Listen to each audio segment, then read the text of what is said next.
एक बार फिर sport stars में खुशामदीद और बात कर रहे हैं पाकिस्तान और वर्सेस वेस्ट इंडीज़ के हवाले से।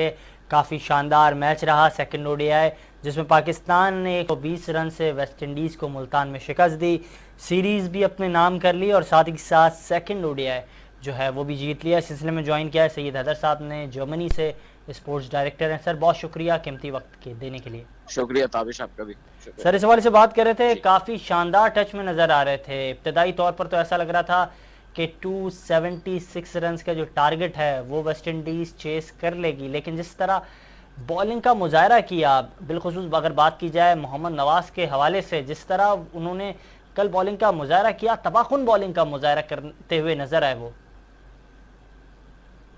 अब बिल्कुल वेस्ट इंडीज ने जैसे स्टार्ट किया था तो अच्छा स्टार्ट था उनको। पहली अलबत्ता उनके जो सबसे अच्छे बैट्समैन है शाई होप, वो तो पहले ही ओवर में आउट हो गए थे।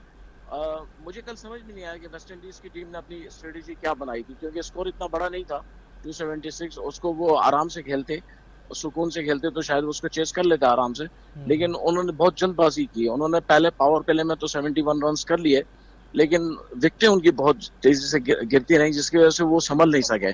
और यही उनका सबसे बड़ा जो है ड्रॉबैक रहा। अगर वो थोड़ा सा उसको मैनेज करते अपने ओवर्स के हिसाब से कि इतने ओवर्स में इतने रन करने हैं और विकेटें नहीं गिरने देनी है, तो मैं समझता हूँ ये चेस कर लेते। विकेट में पिच में इतना कोई ज्यादा नहीं था। मोहम्मद नवाज को मदद तो मिली है, गेंद वहां पे जो है मूव भी हो रहा था, स्पिन भी हो रहा था, और दूसरी बात यह है कि लो बाउंस था, जिसकी वजह से बैट्समैनों को परेशानी हो रही थी। लेकिन अगर आराम से खेलती वेस्ट इंडीज टीम तो शायद चेस कर लेती। सर साथ ही साथ अगर बात की जाए कौमी क्रिकेट टीम के कप्तान बाबर आजम की जानिब से कल गैर मुनासिब जो है एक हरकत की गई, उन्होंने कीपर ग्लव्स पहनकर जो है बॉल थ्रो की दूसरे खिलाड़ी की जानिब, और ये गैर मुनासिब और गैर ज़रूरी हरकत थी। इससे बेहतर नहीं था वो सीधी जी बॉल दे बिल्कुल, देते। देखिए इससे पता चलता है कि आप संजीदा कितने हैं, आप जो है गेम को कितना संजीदा ले रहे हैं, और आप क्रिकेट के बारे में उसके कवानीन के बारे में कितना जानते हैं।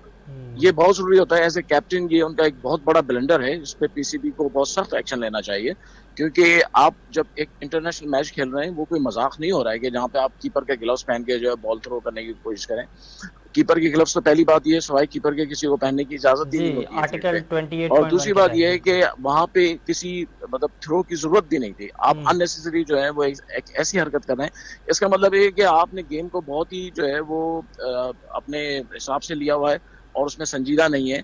और अगर ये इंटरनेशनल मैच नहीं होता तो शायद आपकी गलती माफ कर दी जाती है, लेकिन इंटरनेशनल मैच में मैं समझता हूँ पीसीबी को एक्शन लेना चाहिए बाबर आजम के खिलाफ, और बाबर आजम को और सब खिलाड़ियों को तनबीह करनी चाहिए कि वो कभी भी मैच को जो है लेजी ना लें और उसके अंदर किसी सुस्ती का मुजाहरा ना करें और उसके अंदर संजीदगी अपनी बरकरार रखें। सर साथ ही साथ अगर बात की जाए शान मसूद के हवाले से, कई खिलाड़ी उनके हक में बिलाखिर बोल पड़े। राशिद लतीफ़ ने कहा कि शान मसूद को क्यों नज़रअंदाज किया जा रहा है, क्या वजह बनी है। साथ ही साथ उन्होंने मोहम्मद हारिस को लेकर भी काफ़ी बातें की। उन्होंने कहा उनका रियल नंबर जो है उस पर उन्हें खिलाया नहीं जा रहा है, जब उन्हें चांस दिया जाता है तो भरपूर चांस क्यों नहीं दिया जाता। यही बात जो राशिद लतीफ ने की है वही हमने 2 दिन पहले बात की थी बिल्कुल। कि आप शान मसूद को तो नहीं खिलाना चाहते हैं मिडिल ऑर्डर में, लेकिन मोहम्मद हारिस के लिए आप तैयार हैं। हमने ये आप कहा था कि मोहम्मद हारिस को ये सिर्फ फेस मेकिंग के लिए खिला रहे हैं, इनका मकसद नहीं है उसको खिलाना। मकसद ये नहीं है किसी नए प्लेयर को जगह देना, मकसद ये है कि सिर्फ फेस मेकिंग करनी है कि भाई हमने हाँ एक यंगस्टर को इस सीरीज में खिला दिया है। उसको कोई चांस पहले मैच में तो उनको बैटिंग ही नहीं थी। सेकंड मैच में जब बैटिंग दी तो उनको, मुझे नहीं पता कि मैनेजमेंट ने क्या इंस्ट्रक्शन दी थी उस वक्त, जो जिस किस्म के वो शॉट्स खेल रहे थे उसकी कतई जरूरत नहीं थी, और पिच के ऐसी थी भी नहीं कि जहां पे ऐसे शॉट्स खेले जाए। एक बैट्समैन जो डेब्यू कर रहा है उसको तो दूसरे बैट्समैन को उसको हौसला देना चाहिए, समझाना चाहिए, बताना चाहिए, लेकिन वहां पे कोई ऐसी बात नहीं की गई। और उसने, हारिस ने गलत शॉट भी खेले और पहले मैच में अपना चांस भी जाया किया, कोई अच्छी परफॉर्मेंस भी नहीं दिखाई, रन्स भी नहीं किए। तो 6 ये बॉलों पे चीजें 6 जो है रन ये बिल्कुल। मैनेजमेंट को सीरियस लेना चाहिए। मुझे नहीं पता कि मोहम्मद यूसुफ ने क्या समझाया था उसको। एक नया बिल्कुल। बैट्समैन जब डेब्यू करता है पूरी टीम सपोर्ट करती है, कोच उसको बताता है और सब चीजें उसको दिखाता है, तुम्हें ये करना है, एक पूरा प्लान दिया जाता है। तो बिल्कुल। ये हमें उस का फुकदान नजर आया इस मैच में। बिल्कुल प्लान्स का फुकदान नज़र आया। साथ ही साथ अगर बात की जाए मोहम्मद हफीज़ के हवाले से, प्रोफेसर की जानिब से भी जो एक बयान सामने है, और उन्होंने अपने बयान में मशवरा दिया है शान मसूद को और कहा है कि जो है अब लोअर मिडिल ऑर्डर या फिर मिडिल ऑर्डर में बैटिंग करने के हवाले से भी सोचें। तो सर क्या समझते हैं, क्या इस प्लान जो है ये बेहतर प्लान है शान के लिए? नहीं, ये तो मैं तो इसकी हिमायत नहीं करूंगा हाँ। कि मोहम्मद हफीज की इस बात की कि आप सोचें कि लो ऑर्डर में क्यों लोअर ऑर्डर में वो बैटिंग करने का सोचें। जब वो ओपनर हैं और ओपनर पे अच्छी परफॉर्मेंस दे रहे हैं तो उनको ओपनिंग ही करनी चाहिए। और फिर आप देखें फखर जमान 2 मैचों में फेल हो चुके हैं। 2 मैचों में बिल्कुल। फेल होने के बाद अब यहाँ पे हक बनता है किसी ओपनर का, या तो शान मसूद अब टीम में है नहीं तो आप मोहम्मद हारिस को खिलाएं, वहां पे ओपनिंग कराएं। अब फेवरेटिज्म इतना ज्यादा है तो मैं समझता हूँ शान मसूद ओपनर हैं, उनको ओपनर ही रखें और ओपनिंग में उनको जगह दें। और जब उनको जगह मिलेगी तो वो परफॉर्मेंस भी दिखाएंगे और अपना बैटिंग भी दिखाएंगे और अपनी जगह को मुस्तकिल भी करेंगे। साथ ही साथ सर इन तमाम बयानात के बाद शान मसूद का भी बयान सामने आया और उन्होंने भी अपनी ख्वाहिश का इजहार करते हुए कहा है कि उनकी ख्वाहिश है कि वो ग्रीन शर्ट ज़ेबतन करें। साथ ही साथ उन्होंने इस हवाले से मज़ीद ये भी कहा है कि ख़ुद को किसी फॉर्मेट या बैटिंग ऑर्डर तक महदूद नहीं करना चाहता हूँ। अब बिल्कुल किसकी ख्वाहिश नहीं होती है, शान मसूद की भी ख्वाहिश है कि वो पाकिस्तान नेशनल टीम के लिए खेलें। और जाहिर है जब वो अब अपने कैरियर की बहुत अच्छी फॉर्म में है तो यहाँ तो उनका हक बनता है। और अगर वो ख्वाहिश ऐसे रखते हैं तो यकीनन उनको वक्त टाइम मिलना चाहिए, चांस मिलना चाहिए ताकि वो बैटिंग करें पाकिस्तान की तरफ से। तो उनका कहना गलत नहीं है और ये पाकिस्तानी सेलेक्टर्स को तक ये बात पहुंचनी चाहिए। मुझे नहीं पता क्यों नहीं पहुंचती उन तक ये बात। बिल्कुल। उनको सोचना चाहिए और देखना चाहिए। आप वो प्लेयर्स तो टीम में शामिल कर लेते हैं कि जो प्रेजेंट कहीं खेल नहीं रहे, लेकिन जो खेल रहे हैं उनकी परफॉर्मेंस को आप देखते नहीं है। तो ये बहुत बड़ी ज्यादती है और ऐसा होना नहीं चाहिए।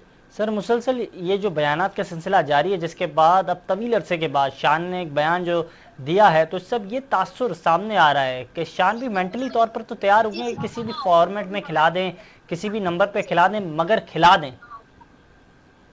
लेकिन ये तो अब मजबूरी होती है ना। अब बैट्समैन जो है वो तो यही चाहेगा कहीं तो उसको जगह मिले, टेस्ट में मिले, वनडे में मिले, T20 में मिले, कहीं तो मिले। तो बहरहाल मजबूरी में तो वो ये कह रहे हैं। और जाहिर है उनका शायद उनके जहन में ये होगा कि अगर मुझे एक दफा चांस मिला, मैंने रन्स कर लिए, तो फिर मुझे अपना जो असल नंबर है, हकीकी नंबर है बैटिंग का, वहां तक भी मेरी रसाई हो जाएगी।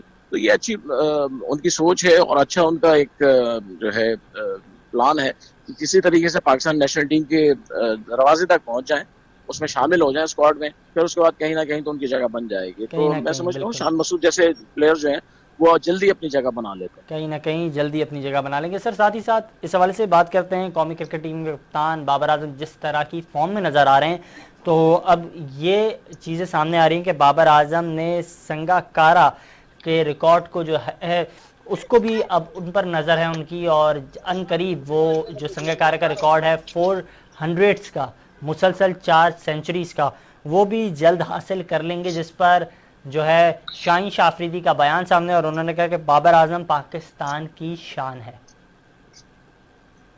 देखिए अब संगाकारा का रिकॉर्ड तो कोई भी तोड़ सकता है, बाबर आजम भी तोड़ सकते हैं और कोई भी बैट्समैन तोड़ सकता है। लेकिन ये बात नहीं भूलनी चाहिए कि संगाकारा ने जो 4 सेंचुरियां बनाई थी वो वर्ल्ड कप में बनाई थी।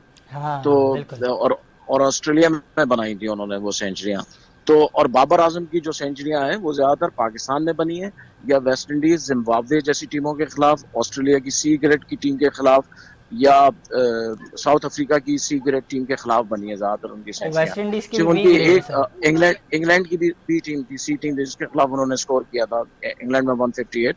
तो बाबर आजम की जात सिर्फ उनकी कुछ ही सेंचुरियां हैं जो पाकिस्तान से बाहर बनी है या ए टीम जो जिस मुल्क की भी जो टीम थी उसकी ए टीम के खिलाफ बनी है। तो संगाकारा का रिकॉर्ड तो वो तोड़ लेंगे, लेकिन संगाकारा जैसा जो जो जो उनका जिस तरह वो टीम को जीत की तरफ ले जाते थे और टीम को जितवाते थे बड़ी बड़ी टीमों के खिलाफ, उस जैसा बनने के लिए अभी बाबर आजम को बहुत वक्त चाहिए। बहुत शुक्रिया हैदर साहब, हमें जर्मनी से अपनी राय से आगाह कर रहे थे और वो कह रहे थे कि बाबर आजम को मज़ीद वक्त चाहिए, मज़ीद जो है उन्हें इस सिलसिले में मेहनत करनी होगी। साथ ही साथ कौमी क्रिकेट टीम के लिए जो है वेस्ट इंडीज़ के खिलाफ जो मैचेस हैं वो काफ़ी शानदार है और सेकंड ओडीआई भी कौमी क्रिकेट टीम ने जीत लिया, इसी के साथ साथ सीरीज़ भी अपने नाम कर ली।